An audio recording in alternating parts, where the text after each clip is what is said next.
American Architectural Styles, A Journey Through History. The architectural styles of America reflect the country's evolving history, cultural influences, and technological advancements.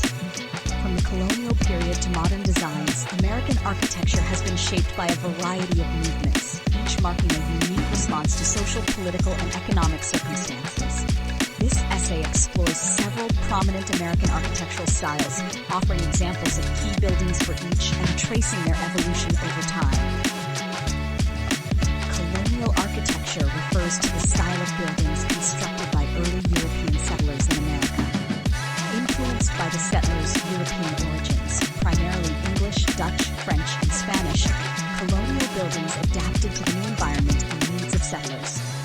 The most common types were the Cape Cod and Georgian styles, which were practical and simple. Located in Virginia, Montpelier, the former home of President James Madison, is a prime example of the Georgian style, which is characterized by symmetry, brick facades, and formal proportions. The symmetrical windows, balanced proportions, and a centrally located front door are hallmarks of Georgian colonial homes. Williamsburg, Virginia, is a preserved city that showcases colonial American architecture at its finest. Several buildings, such as the Governor's Palace, 1706, exemplify the classical Georgian style. The architecture of Williamsburg features brickwork, steeply pitched roofs, and dormer windows, all set within a grid layout typical of 18th century colonial towns. The Federal style emerged after the American Revolution and was heavily influenced by the classical Greek and Roman styles. Federal buildings featured elements like symmetrical facades, simple ornamentation, and an emphasis on verticality. Designed by James Hoban, the White House is an enduring example of the Federal style. Its symmetrical structure with a central portico and a prominent columned facade reflects the classical influences of the period. The White House's proportions and simple elegance embody the ideals of the young American Republic. Another example of Federal architecture, the Old State House in Boston, originally built in 1713 and modified during the Federal period, features a mix of classical and Georgian elements. Its brick facade and iconic bell tower represent the style's fusion of European classical architecture with distinctly American identity. The Greek Revival style was a reflection of America's admiration for ancient Greece and the rise of democratic ideals. The style is marked by the use of columns, pediments, and other elements derived from classical Greek temples. This style became popular during the early years of the Republic as a symbol of democracy and Republican virtues. The Tennessee State Capitol in Nashville, constructed from 1845 to 1859, is one of the best examples of Greek Revival architecture in the United States. Inspired by ancient Greek temples, the building features a Doric columned portico and a prominent pediment, along with a minimalist design meant to convey simplicity and strength. The Aiken Rec House in Charleston, South Carolina, built in 1837, showcases the grandeur of Greek Revival style. The use of tall, fluted columns and a broad portico creates a feeling of classical grandeur and democratic ideals. The Victorian era in America encompasses a variety of architectural styles, most of which emerged in the latter half of the 19th century. These styles are marked by ornate detailing, eclectic combinations of historical references, and a focus on individuality and expression. Major subtypes of Victorian architecture include Gothic Revival, Italianate, Queen Anne, and Second Empire. The row of colorful Victorian homes, known as the Painted Ladies, is a quintessential example of the Queen Anne style, popular during the late 19th century. Characterized by steeply pitched roofs, asymmetry, and elaborate decorative details, these homes often feature turrets, ornate woodwork, and vibrant colors. Designed by architect Edward Tuckerman Potter, the Mark Twain House is an example of the Victorian Gothic Revival style. The house incorporates pointed arches, steep gables, and intricate carvings that reflect the romantic and decorative influences of the time. Beaux-Arts architecture, influenced by French academic principles, became a dominant style in the United States, especially in grand public and civic buildings. It was characterized by elaborate ornamentation, symmetry, and the use of classical elements like columns, arches, and domes. One of the most iconic Beaux-Arts structures in America, Grand Central Terminal is renowned for its monumental scale and intricate detailing.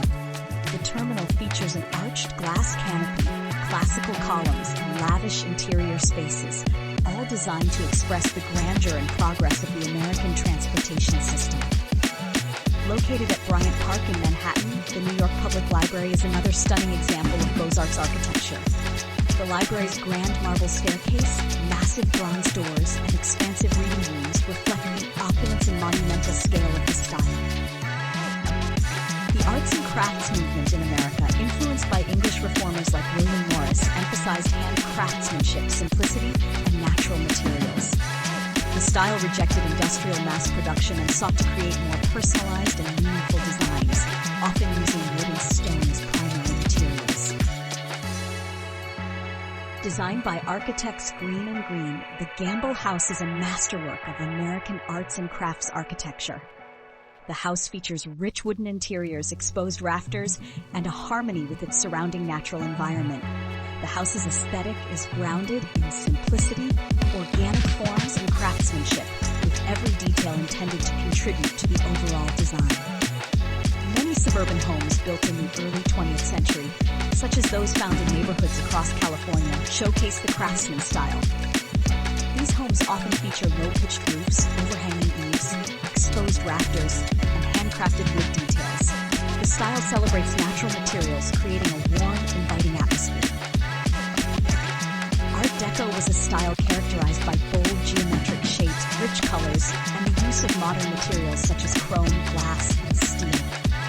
The movement was seen as a symbol of modernity and luxury, and it coincided with the economic boom of the Roaring '20s. Perhaps the most famous example of Art Deco architecture, the Chrysler Building, is known for its sleek, angular form and metallic detailing. Its spire, adorned with Art Deco motifs, is one of the most recognizable features, while its ornamentation, featuring elements like geometric patterns and fluted details, reflects the luxurious nature of the period. The Rockefeller Center complex, designed by a group of architects led by Raymond Hood, exemplifies Art Deco in its sleek, vertical lines and modernist detailing. The iconic Radio City Music Hall, with its geometric designs and rich decorative interiors, stands out as an epitome of the Art Deco style. Mid-century modern architecture emerged after World War II and was characterized by clean lines, functional design, and a blending of indoor and outdoor spaces. The style embraced new materials such as steel and glass and emphasized simplicity and minimalism. Designed by Frank Lloyd Wright, Fallingwater is an iconic example of mid-century modern architecture that blends seamlessly with its natural surroundings. The house incorporates cantilevered terraces, large glass windows, and a harmonious relationship with the landscape, creating a bold yet organic design. Designed by Philip Johnson, the Glass House is one of the most significant examples of mid-century modern architecture. The entire structure is made of glass walls that allow the landscape to become part of the house itself. The simplicity of the design emphasizes clean lines and the absence of unnecessary ornamentation, reflecting the ethos of the mid-century modern movement. In the latter half of the 20th century, many American homes and public buildings returned to earlier architectural forms, especially colonial and classical elements. These styles, which are marked by their symmetrical designs and use of columns, are often employed in suburban homes and governmental buildings. The renovation of the White House in the mid-20th century included an expansion of the West Wing, designed by architect Hugh Newell Jacobson. This structure incorporates elements of the neoclassical style, including symmetrical facades and columns. Popular throughout the 20th century, colonial revival homes are found across suburban America. These homes often feature brick facades, gable roofs, and columns that evoke the traditional designs of the 18th century. A good example is the Williamsburg-style home, which has become synonymous with suburban American architecture.